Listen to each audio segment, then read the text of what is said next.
Alright guys, welcome back. So, we've seen on TV and internet clips of people fighting like crazy for toilet paper. Yes, toilet paper is a good thing to prep as a prepper. But I'm not seeing people mad dash and fight over food yet.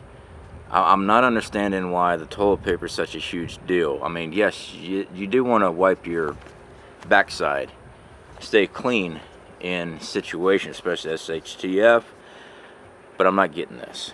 But I did have a question about storage, because toilet paper uses up a lot of room. I understand that. I've actually had people ask me about what we do with all of our storage. We've got roughly a year's supply. How do I know it's a year's supply? Well, I'm guesstimating. I mean, hey, you can get sick to your stomach, you can get bugs and things like that, and you just go through a lot more toilet paper. Well, we won't get into that, but we will go ahead and get into storage. Alright, now if you store a year's supply like this, it's going to take up a lot of room. Alright, a whole lot of room. What we do, we vacuum seal ours. Alright, big difference.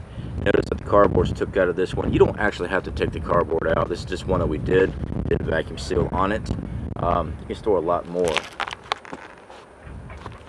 Stack them right beside each other.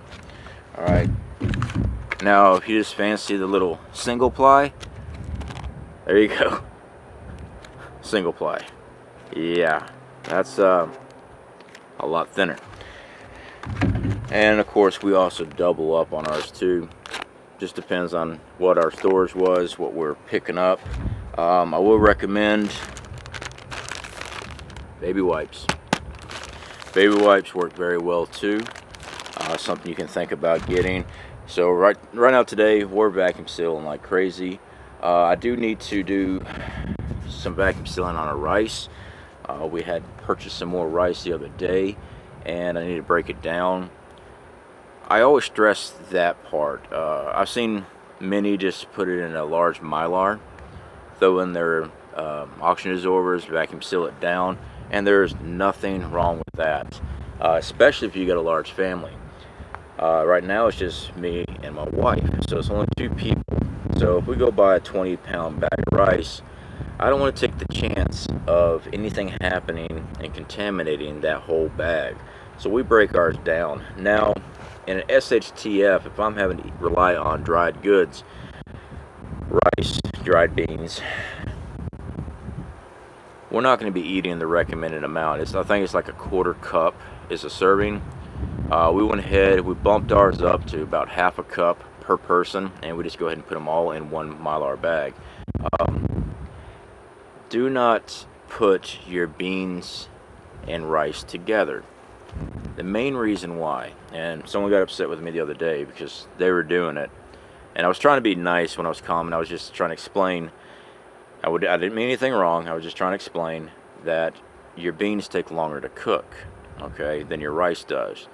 With dried beans, you gotta let them soak overnight. Then it takes longer the next day to cook the beans than it is your rice. If they're all together, you can have some mushy rice and you're gonna have some really hard beans.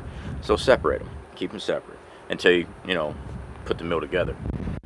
So we're gonna break ours down. I got a lot of those to do.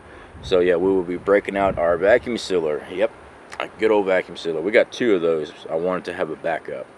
I will put a link in for y'all. A lot of y'all actually enjoyed that particular vacuum sealer. I think I paid 19 bucks at the time. I think they went up in price, and then they had a big issue with having it in stock. Apparently everyone likes them. Anyway guys, let's go ahead and vacuum up some toilet paper, and we'll get started on the rice, and hopefully this is a good idea for you guys.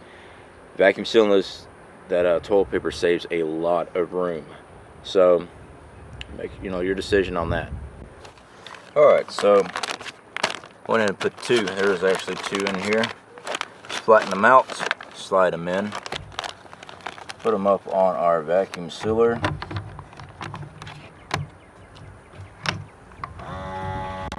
and we turn it on. You don't have to sit there and hold this thing down. I do. I don't know why. It just helps with the gasket.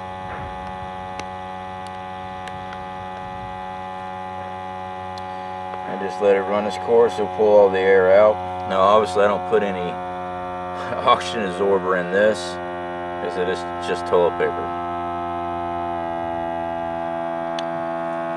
Once you hear that pump kick in there, you start this heat strip. And I'll just sit here and wait for a couple seconds. Some say 13 seconds, some say just 6 seconds. Others say just pull it right off. I don't know. Haven't had any problems with it.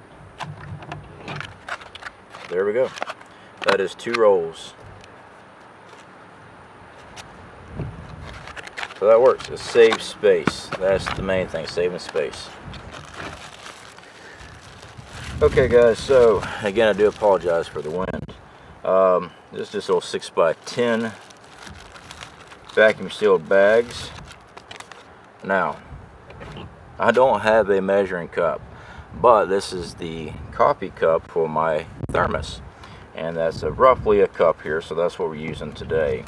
A cup of rice for a meal for 2 people, that's going to produce 2 cups of rice once it's cooked, so that should be plenty of rice. Now, like I said, I try to do meal sizes. It makes it easier in case our food supply is ever damaged or compromised. We might lose 1 bag instead of 1 20-pound bag. So that's why we break ours down. And if it ever came down to it and you had to barter food for something, meal sizes is the way to go, instead of trading off a whole bag.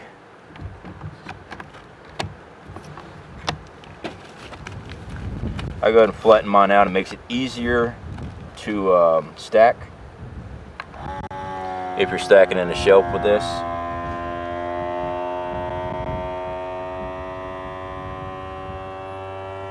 And no, I did not put an oxygen absorber in this one. The reason why is just for demonstration. Show y'all what we're dealing with here.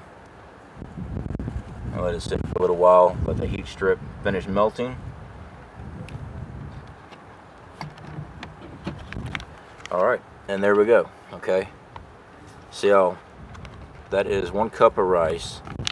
You fold it down, you can slide it, you can stack them up all the way across. It makes it easier for storage. And this way, like I said, if your stuff ever gets compromised, you're only going to lose 1 cup of rice instead of a 20-pound bag of rice. And to me, that's very important. Alright guys, so the wind outside has gotten really bad, so went and took it inside. This is our little flip down countertop that we put installed. It just flips right up against the wall. Works very well. So yeah, we're still loading up all of this rice and stuff. Yeah, this is a big bag. We're breaking that one down too. Reason these are like this right now is because when we first purchased it, it's easier to freeze like this. We put ours in the refrigerator and the freezer for 24 to 48 hours. Some people say you got to do 72 hours. It's worked just fine at 24 hours for me. Your results might vary. So we broke everything out larger bags, froze them, thawed them out, and now we're breaking them down into our cup size servings. So that is servings for 2 people. 1 cup of rice should create 2 cups prepared. So per meal, that's not bad. So far, this was out of a 2 5-pound bags. This is 10 pounds of rice that we're doing right now. And once I break it all down, we'll go ahead and see how many cups we got out of this. Alright guys, so there we go. We have 26 1-cup serving packs. We got 3 in the front, 10 on each side. So we got 26 cups out of a 10 pounds of rice. There were actually 2 5-pound bags is what we had purchased. So that's not bad. That's 26 cups of rice that will go towards meals. Now obviously you can't just survive off of a cup of rice a day. That's just it's not gonna work. I don't know how far someone can survive with it. I know you need calories, you need protein, you need carbs. You gotta have more food. But this, and you start adding your beans, That's the complete meal. That'll make everything right. So 26 out of 10 pounds. I paid $6 for 2 5-pound bags. That's not bad. I usually buy a 20-pound bag of rice. There for a while. I was getting for less than 10, then it went to close to $12. I'm not sure what the price of the bags are now, but yeah, I mean, just a couple bucks, get you some food put back. All right, guys, we're about done here. I am still messing up the camera lens. Do apologize. A lot of LED lights are in here, so it does affect the camera. So I gotta make sure I stick real still. Working on the beans right now, so getting those sealed up. Those are being broke down to serving size 2. I want to take this time before we wrap everything up, guys, let everyone know that we are moving a lot of our content to Patreon. Now, we will still have our YouTube channel, but we are going to be producing mainly for our Patreon channel. It'll be released there first, and then if it's YouTube viable, it'll be released to YouTube. I've been getting a lot of hits from the platform, a lot of limited monetization. I'm just tired of them messing with me, okay? I'm not going to quit YouTube. I'm not going to quit filming. I'm not going to quit the channel. That's not going on. I'm going to start producing there on Patreon. The videos that are there, I'll eventually release to YouTube, and then YouTube can attack it all they want to after everyone's been able to see it. I'm just tired of getting smacked around. I'm tired of being told what I can and can't say. I'm tired of my thumbnails triggering something, and then I get slipped into some weird ass position on the platform. I'm tired of getting knocked out of recommendations because of something that was said, something that was photoed, whatever. And I've been real careful not to go too far with my stuff. It's just one of those things. So anyway, guys, we will be kicking up our Patreon. Our Patreon link is in the description. I've had it for a while, so you'll see a lot of videos in there that's from YouTube, because I used to use it as a backup just for YouTube. Now I'm going to start releasing there first, and then we'll trickle it down to YouTube. I think I have it set up. It's at $1 buy-in for the month on Patreon. You have to put something in there. So a buck a month. You don't have to go to Patreon. All right, it's going to help us out. We're able to get the videos out there. You know, it's a buck a month. I know that's. Oh man, CFP's asking for money again. Patreon is a platform that's a little bit more secure, and I can do my videos there, get videos to you without having to get smacked around by the platform. Sure, it gets filmed here on YouTube. It stays on YouTube, but it's hidden from YouTube. Patreon, you go into a link that I'm providing to my files on my YouTube channel, so you can watch that video. And after, you know, a couple days or a week, whatever we decide on, we'll release it to YouTube. So even those that are not bought into Patreon, that's okay, because you'll still be able to see the video, you know, a few days later or a week later, either way. But anyway, guys, I'm going to wrap up everything here, and we'll talk to y'all later.